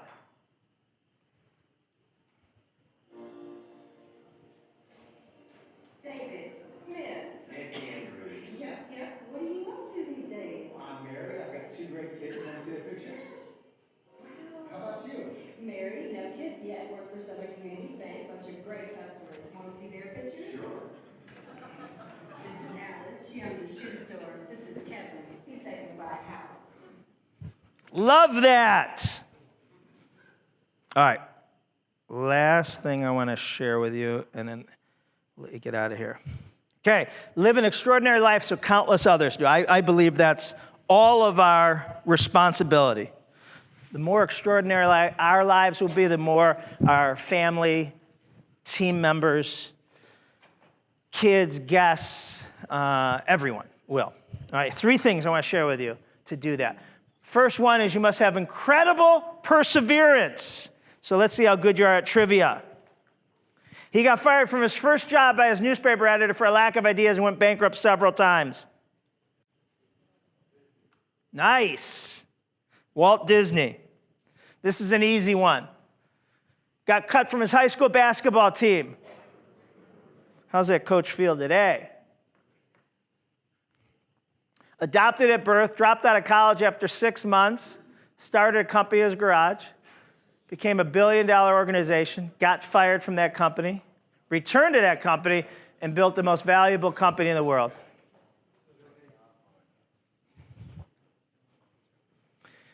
Grew up in his functioning, poverty-stricken home, was physically abused, fired from her first television job as an anchor. He has become one of the wealthiest and most influential women in the world. This is a hard one. Grew up poor in the projects of Brooklyn, New York. Forced to quit his job where he thought the owner should take the company. They didn't agree, so he quit it. Years later, he purchased that company. Literally transformed an entire industry. Today, one of the most recognizable brands in the world.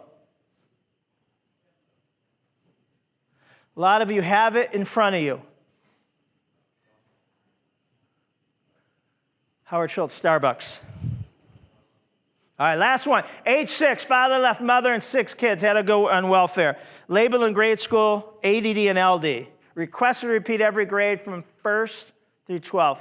Not accept the high school which his older brothers attended. Graduated dead last, flunked out of college.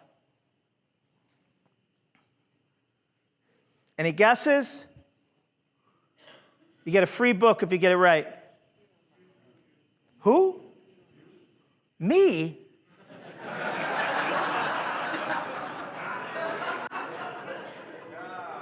You're right. Who said that?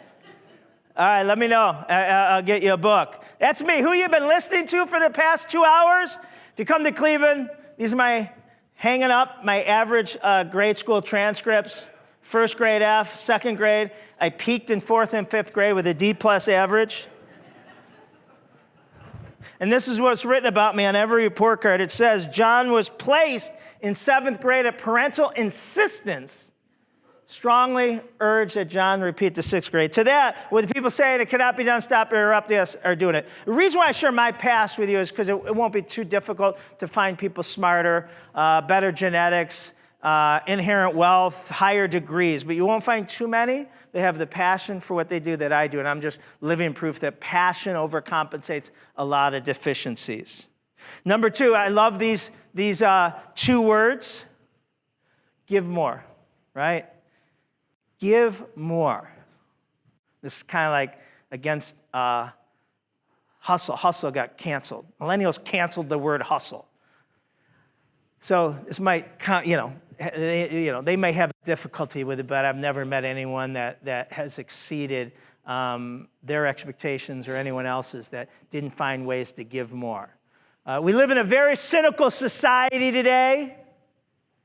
The agreement is, the deal, our arrangement is that you have to do A, B, and C, and I'm going to do X, Y, and Z. And what most people do is they wait. They make sure the other person does what they say, and then they do what they're going to say. What I try to teach myself, my kids, and my employees is do X, Y, and Z first, and throw in W, even though W wasn't part of it, even though they weren't expecting it. Always find ways to give more in all relationships and situations.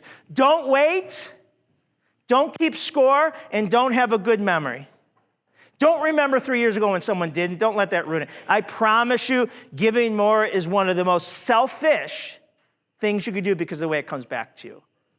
If you borrow someone's pickup truck to move furniture, give them that pickup truck with more gas and cleaner than how they gave it to you.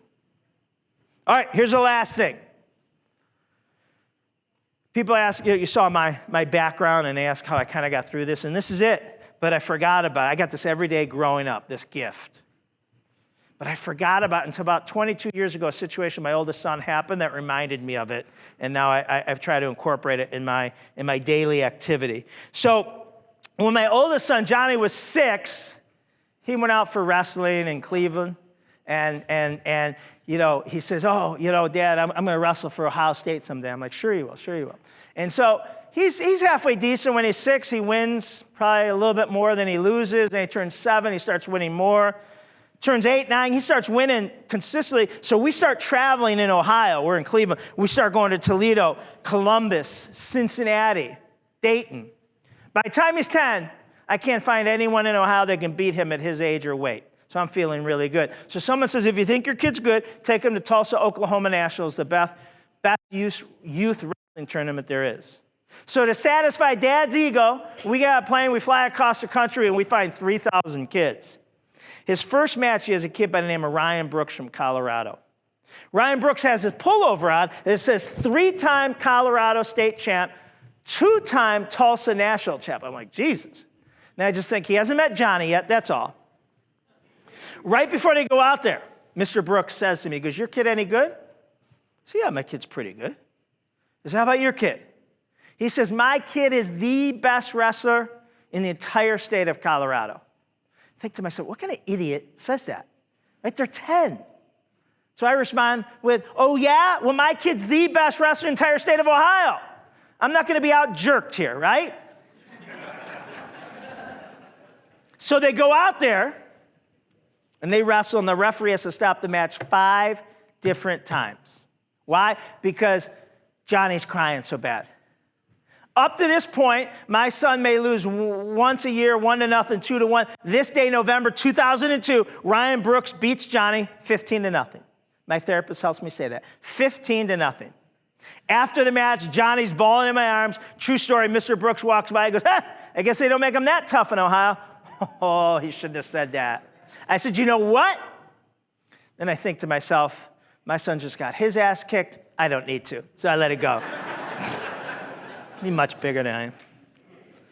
It's double elimination. So an hour and a half later, Johnny goes back out there. This time he gets pinned in about 15 seconds.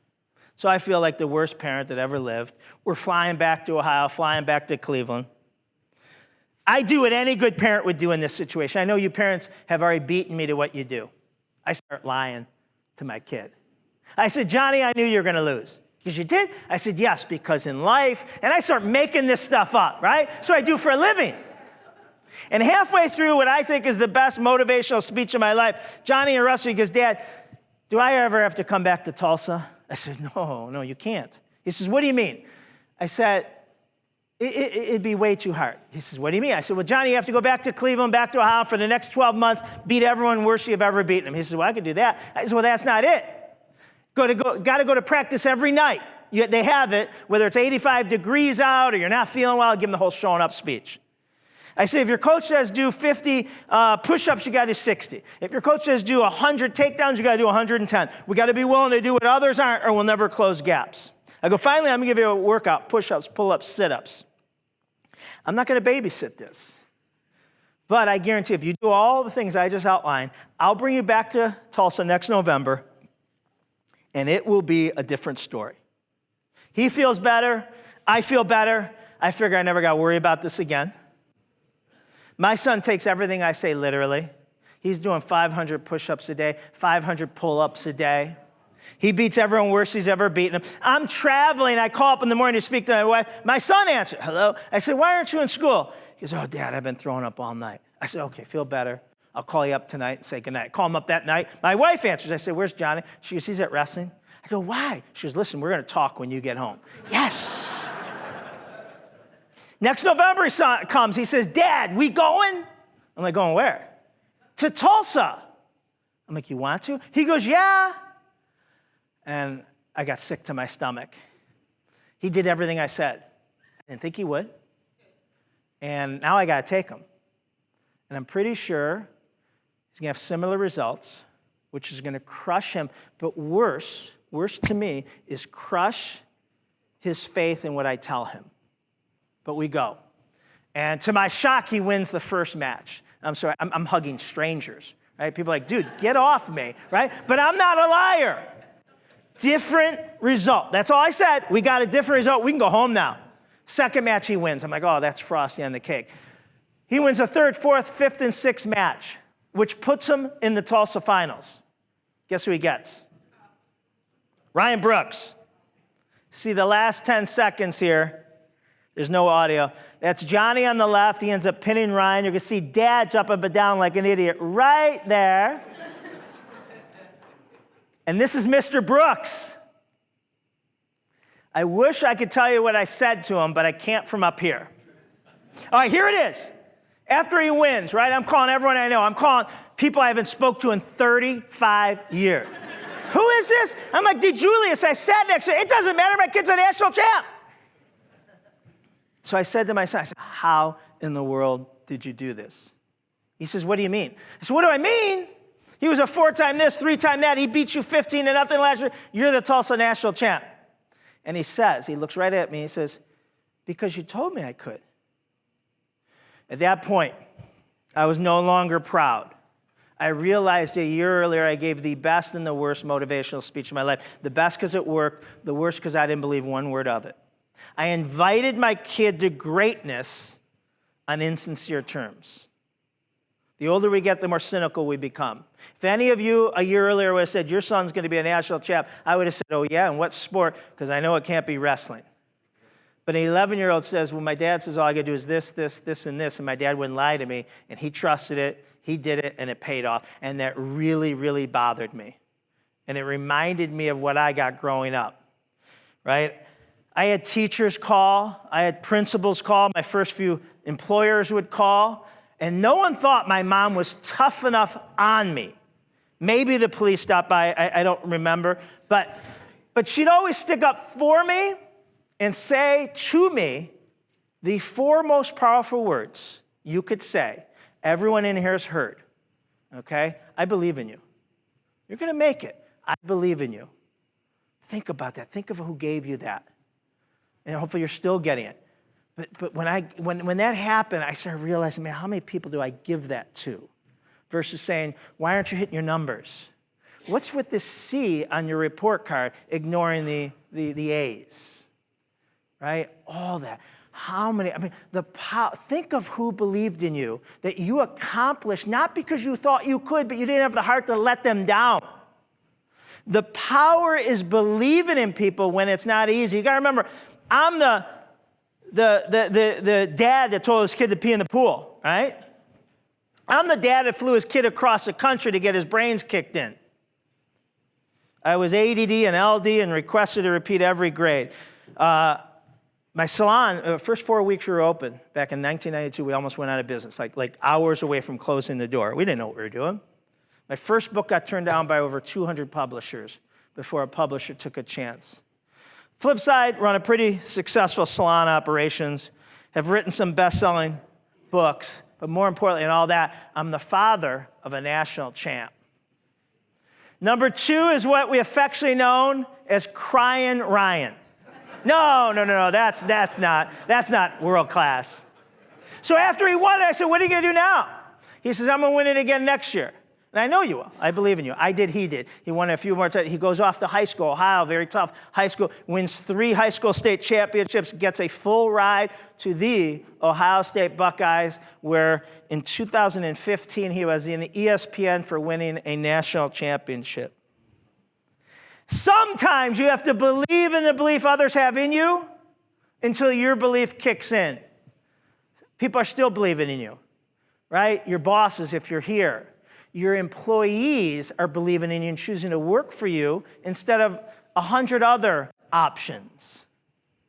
The one thing, hopefully you got a lot out of this, but the one request I will ask you during the next break, walking to anywhere, is I want you to take out your phone. You can do it now. Take out your phone and text those 4 words to someone. I believe, and you don't have to say anything else. You'll know who. Might be someone who has a big thing today. Might be someone who's going through stuff. But I can't tell you, when I say this, I'll be walking out to get an Uber. Someone will be running down to me. It's happened to me like 2 weeks ago. Some woman comes running down to me and says, look. And she said, I sent it to my husband. Just out of the blue, right? All she said was, I believe in you. And his response was, you have no idea how bad I needed to hear that today, right?